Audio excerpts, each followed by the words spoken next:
Un concierge noir souffla des bulles de savon pour calmer une fillette autiste en crise, sans savoir que sa mère, milliardaire, le regardait. Éloignez-vous d'elle, cet enfant peut mordre. Le cri du garde de sécurité résonna dans le hall de marbre de la corporation Barston comme un coup de fouet. Marcus Williams resta paralysé au milieu du couloir, sa serpillière encore à la main, tandis qu'il observait la scène chaotique qui se déroulait devant lui. Au milieu du tumulte, une fillette blonde d'environ 6 ans était recroquevillée sur le sol froid, se balançant d'avant en arrière, les bras serrés autour de ses genoux. Ses yeux bleus clignaient rapidement, comme des oiseaux cherchant à s'échapper d'une cage.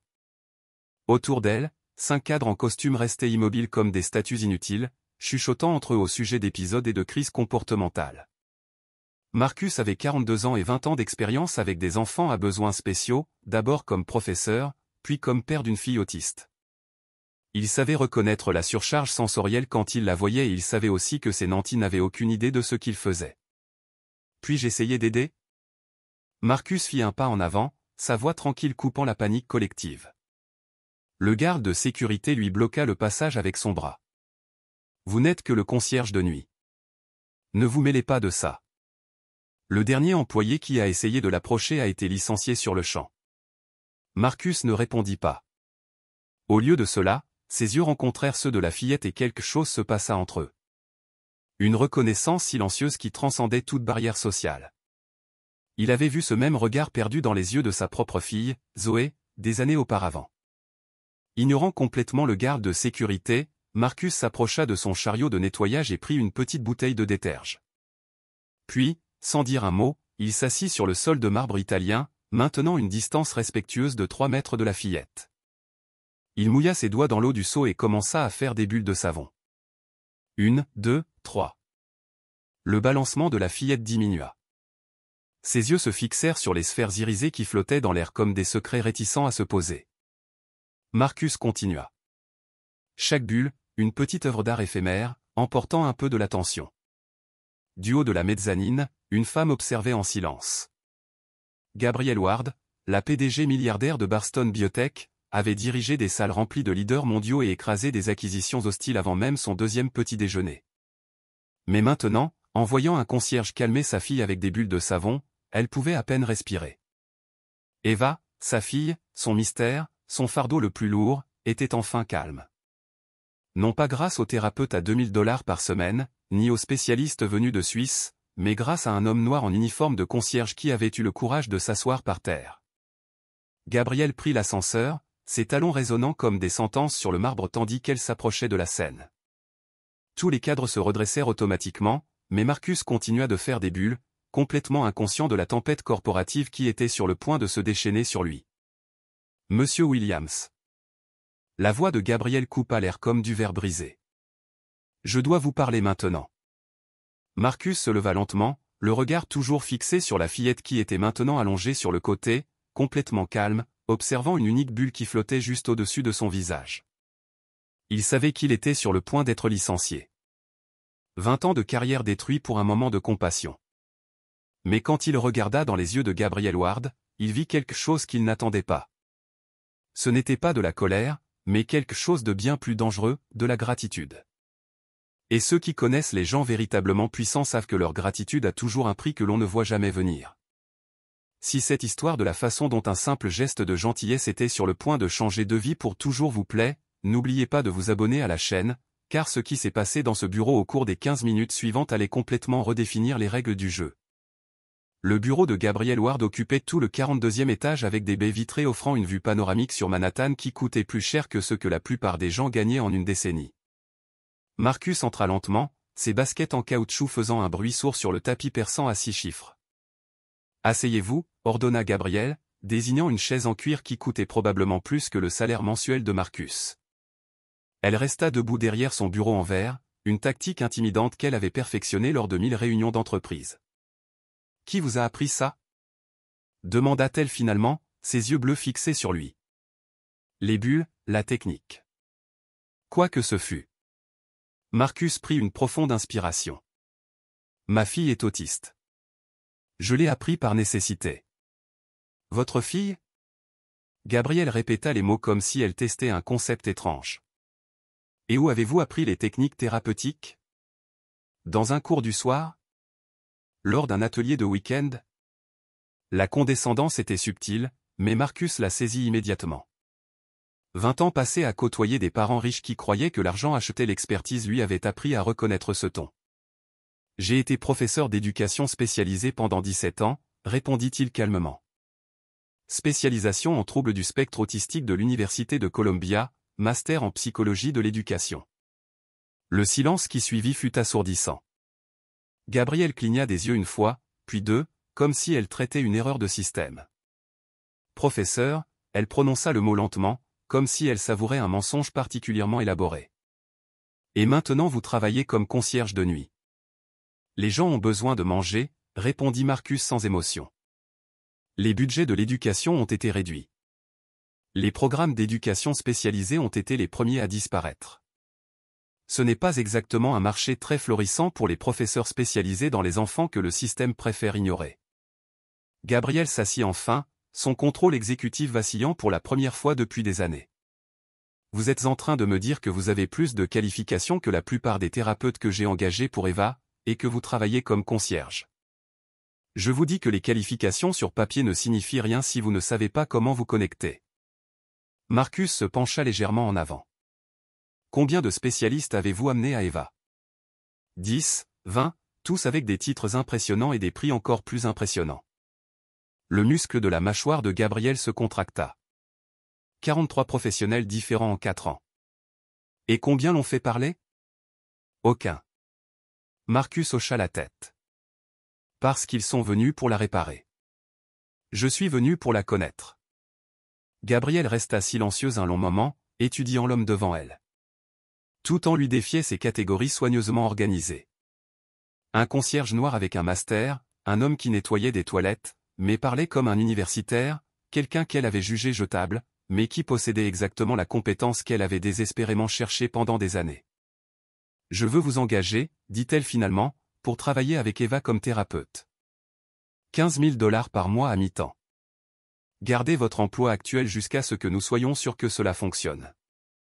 Marcus rit, un son grave et profond qui résonna dans le bureau de marbre et d'acier. Madame Ward, vous ne m'offrez pas un emploi. Vous essayez d'acheter votre conscience. Le visage de Gabrielle se durcit instantanément. Pardon. Vous venez de découvrir que vous avez complètement sous-estimé quelqu'un en vous basant sur ses vêtements de travail et la couleur de sa peau. Maintenant, vous essayez de me transformer en un autre employé pour vous sentir mieux avec vos propres préjugés. Je n'ai pas de préjugés, répliqua Gabrielle d'une voix aussi tranchante que le verre. Alors, pourquoi avez-vous supposé que je n'étais qu'un concierge sans éducation? Pourquoi ne m'avez-vous pas demandé ma formation avant de me juger inapte à être près de votre fille? Gabrielle ouvrit la bouche pour répondre, puis la referma. Pour la première fois depuis des décennies, quelqu'un avait brisé son armure corporative et exposé quelque chose qu'elle ne voulait pas voir. Marcus se leva lentement. Eva n'a pas besoin d'un autre employé cher, Madame Ward. Elle a besoin de quelqu'un qui la voit telle qu'elle est, pas comme le projet dans lequel vous voulez la transformer. Alors, que suggérez-vous? La voix de Gabrielle était maintenant plus basse, moins impérative et plus sincère. Laissez-moi passer du temps avec elle. Sans caméra, sans chronomètre, sans rapport de progrès, juste du temps. Et en échange? Marcus sourit. Pas le sourire professionnel qu'il réservait aux patrons hostiles, mais quelque chose de sincère et légèrement dangereux. En échange, peut-être que votre fille apprendra que le monde n'est pas seulement un endroit froid rempli de gens qui essaient de la changer. Il se dirigea vers la porte, puis s'arrêta. Ah, et Madame Ward, la prochaine fois que quelqu'un s'arrêtera pour aider votre fille, peut-être envisagerez-vous de demander ses qualifications avant de supposer qu'elles n'existent pas. La porte se referma avec un doux clic, laissant Gabrielle seule avec une révélation qui la dérangeait plus que toute défaite devant les tribunaux ou perte sur le marché boursier. Elle avait trouvé exactement ce qu'elle cherchait au dernier endroit où elle aurait pensé regarder et l'avait presque perdu à cause de ses propres préjugés. Mais ce qu'elle ne savait pas, c'est que Marcus Williams avait passé 4 ans à observer les riches et les puissants dans leurs moments les plus vulnérables, nettoyant leurs bureaux, écoutant leurs conversations privées, témoins de leur faiblesse quand ils croyaient que personne ne faisait attention. Et maintenant, pour la première fois, l'un d'eux lui avait donné exactement l'opportunité qu'il attendait pour prouver que l'intelligence et la compassion ne venaient pas avec des étiquettes de prix ou des codes vestimentaires. 3 jours passèrent avant que Gabriel Ward ne brise le silence. L'appel arriva pendant le quart de nuit de Marcus et sa voix sonnait différemment, moins autoritaire et plus hésitante. Eva n'a pas mangé depuis notre conversation, dit-elle sans préambule. Elle n'a pas dessiné, elle n'a pas parlé, elle régresse. Marcus arrêta le nettoyage de la salle de bain exécutive. Et que voulez-vous de moi? Acceptez mon offre, s'il vous plaît. Je n'ai pas changé d'avis sur les termes, répondit Marcus calmement, pas de supervision, pas de chronomètre, pas de rapport. D'accord. Le lendemain matin, Marcus arriva à l'appartement terrasse de Gabriel dans l'Upper East Side avec sa fille Zoé, âgée de 16 ans. À ses côtés, l'adolescente, qui avait hérité de l'intelligence émotionnelle de son père et de la perspicacité de quelqu'un qui avait grandi en observant le monde à travers des lentilles différentes, portait un sac à dos rempli de matériel artistique. Je pensais qu'Eva aurait besoin d'interagir avec quelqu'un plus proche de son âge, expliqua Marcus lorsque Gabriel ouvrit la porte, clairement surprise. Elle a 16 ans, souligna Gabriel comme si c'était un problème. Et Eva en a 8. Parfois, la différence d'âge crée un espace sur que les pères ne peuvent pas offrir. Zoé sourit poliment.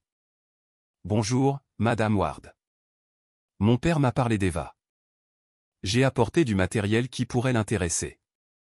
Gabriel étudia la jeune femme, sa confiance tranquille, la façon dont elle parlait sans intimidation, la naturalité avec laquelle elle était entrée dans l'appartement comme si c'était le sien. Il était déconcertant de voir tant d'aisance chez quelqu'un d'aussi jeune, surtout chez quelqu'un d'un milieu si différent du sien. Eva était dans la même position que d'habitude, recroquevillée dans un coin de sa chambre, mais quand elle vit Zoé, quelque chose changea dans ses yeux. L'adolescente s'assit naturellement par terre et sortit de son sac à dos un ensemble d'aquarelles et de papier texturé. « Salut, Eva. Je suis Zoé. Tu n'as pas à me parler si tu ne veux pas. Mais je pensais que nous pourrions peindre ensemble. » Ce qui se passa au cours des 2 heures suivantes laissa Gabriel complètement désarmé. Eva non seulement s'approcha de Zoé, mais elle commença à mélanger des couleurs, créant des tons qu'elle n'avait jamais essayés auparavant.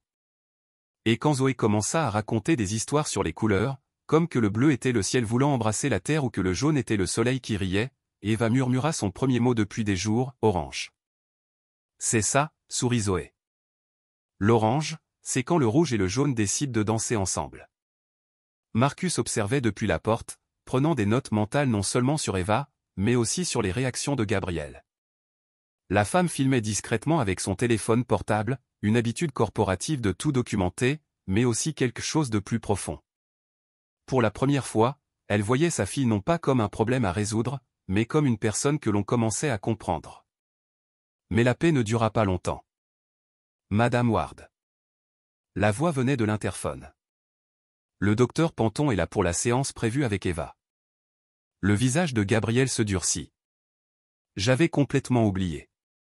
Le docteur Harrison Panton était exactement le type de spécialiste que Gabriel avait l'habitude d'engager, diplôme de Harvard, costume coûteux, honoraires obscènes et une arrogance qui remplissait n'importe quelle pièce, avant même qu'il n'y entre. À 52 ans, il avait bâti une carrière lucrative en traitant les enfants de l'élite, facturant $5000 par séance pour appliquer des techniques qu'il aurait pu apprendre dans n'importe quel manuel de base. Gabriel, ma chère, il entra dans l'appartement comme s'il en était le propriétaire, remarquant à peine Marcus et Zoé. Voyons comment notre petite Eva progresse aujourd'hui. Il s'arrêta en voyant Eva peindre tranquillement à côté de Zoé, Marcus assis à proximité, prenant des notes dans un cahier usé. Qu'est-ce que c'est que ça? Demanda Panton d'une voix chargée de dédain professionnel. Qui sont ces gens? Docteur Panton, voici Marcus Williams et sa fille Zoé. Ils aident Eva. Panton laissa échapper un rire qui ressemblait plus à un aboiement.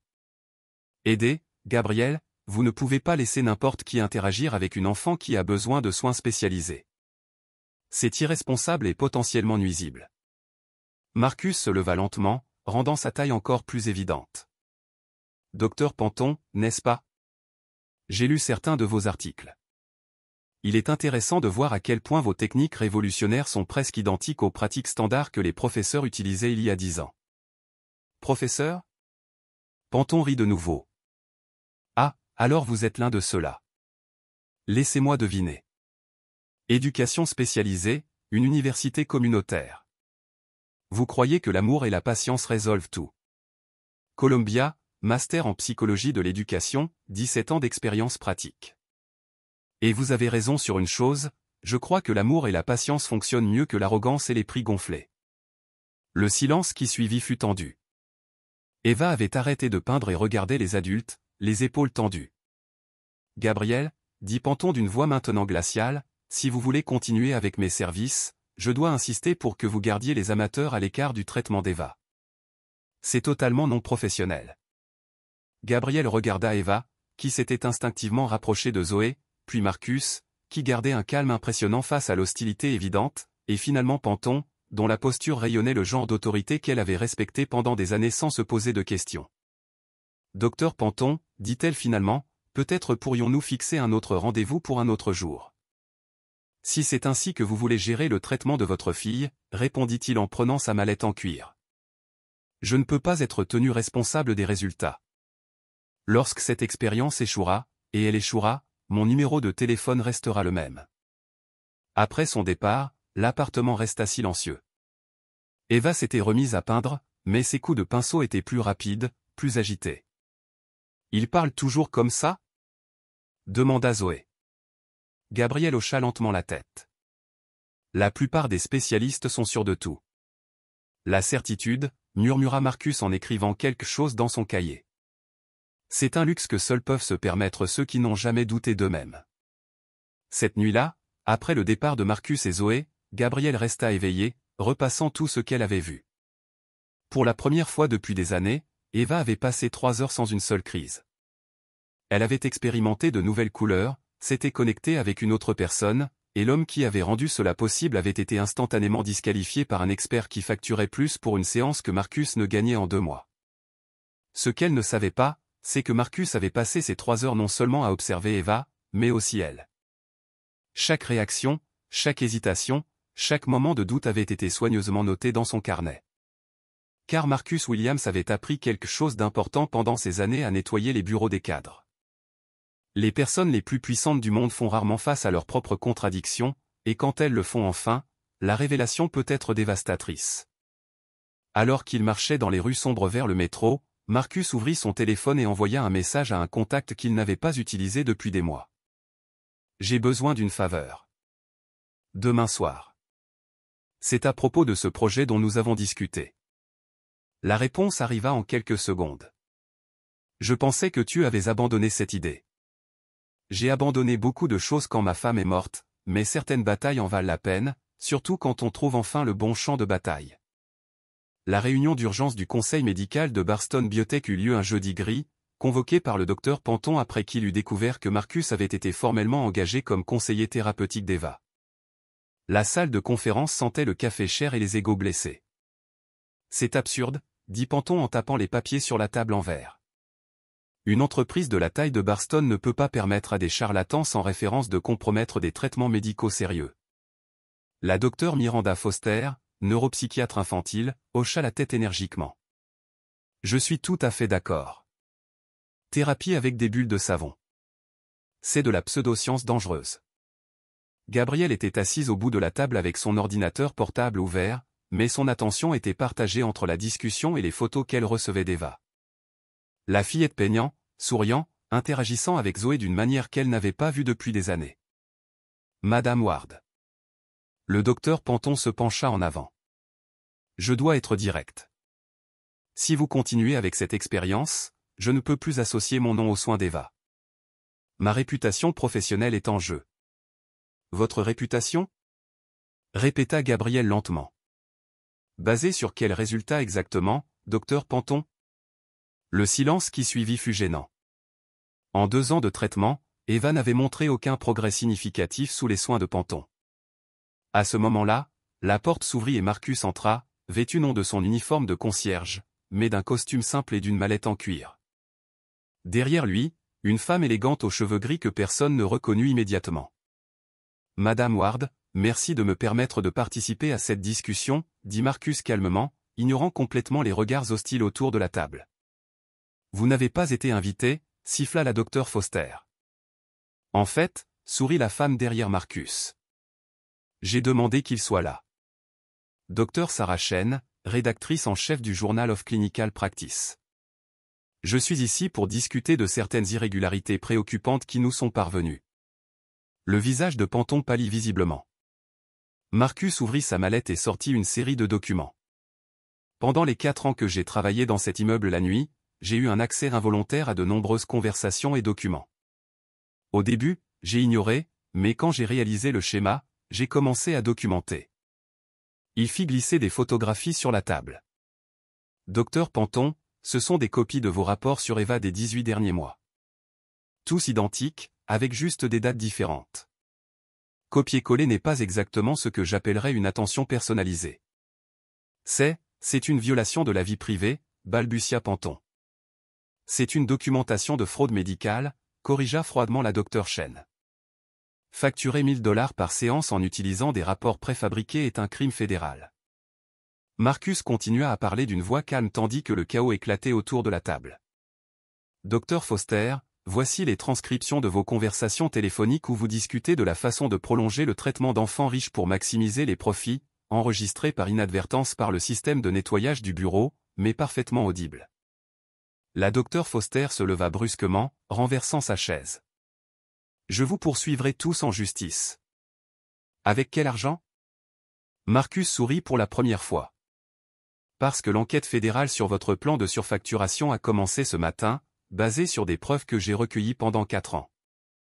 Gabriel observa fasciné comment les hommes qui avaient traité son désespoir maternel comme une opportunité commerciale commençaient à s'effondrer sous ses yeux. Savez-vous ce que j'ai d'autre découvert? Marcus ouvrit un autre dossier. Eva n'était pas la seule enfant à recevoir des traitements inefficaces prolongés à dessein. J'ai trouvé des documents de 17 familles différentes. Toutes ont été facturées pour des thérapies que ces professionnels savaient inadéquates. Le docteur Panton tenta une dernière carte. Tu n'es qu'un concierge avec un complexe de héros. Aucun tribunal ne prendra tes accusations au sérieux. Marcus rit, un son riche et sincère qui résonna dans la pièce. Docteur Panton, vous avez raison sur une chose. Je ne suis vraiment qu'un concierge, mais vous avez oublié que les concierges passent des années à observer, à apprendre, à documenter, et quand ils décident enfin de parler, ils ont beaucoup à dire. Il se tourna vers Gabriel. Et je suis l'homme qui a réalisé qu'Eva n'avait pas besoin de plus de thérapeute cher. Elle avait besoin de quelqu'un qui la voit comme une personne, pas comme une source de revenus. Le docteur Panton se leva, essayant de conserver une certaine dignité. Cela ne va pas en rester là. J'ai des contacts. De l'influence. Vous aviez, corrigea la docteur Chen. Le conseil médical de l'État sera informé aujourd'hui même. Vos licences sont en cours de révision et les familles que vous avez exploitées ont déjà été contactées par des avocats spécialisés en négligence médicale. Tandis que Panton et Foster sortaient de la salle comme des fugitifs, Gabriel resta seul avec Marcus et la docteur Chen. Pourquoi m'avez-vous aidé? Demanda Gabriel. Marcus referma sa mallette. Parce qu'Eva méritait quelqu'un qui se batte pour elle et parce que parfois la justice a besoin de témoins que personne ne remarque. À ce moment-là, le téléphone de Gabriel vibra avec un message de Zoé. Eva a prononcé sa première phrase complète aujourd'hui. Papa Marcus revient demain. Gabriel regarda Marcus, les larmes aux yeux. Elle vous a appelé papa. Les enfants, sourit Marcus, savent toujours qui se soucie vraiment d'eux, indépendamment des titres sur le mur ou des tarifs horaires. Mais ce qu'aucun d'eux ne savait, c'est que ce ne serait que la première de nombreuses transformations à venir. Car lorsque vous défiez tout un système basé sur les préjugés et la cupidité, les ondes que vous créez peuvent changer bien plus qu'une seule vie. 6 mois plus tard, Marcus Williams était sur la scène principale du Jacob Javy Convention Center, recevant une ovation de plus de 3000 professionnels de la santé mentale réunis au Congrès national sur l'autisme. À ses côtés, Eva souriait timidement, tenant un microphone rose qu'elle avait spécialement choisi pour l'occasion.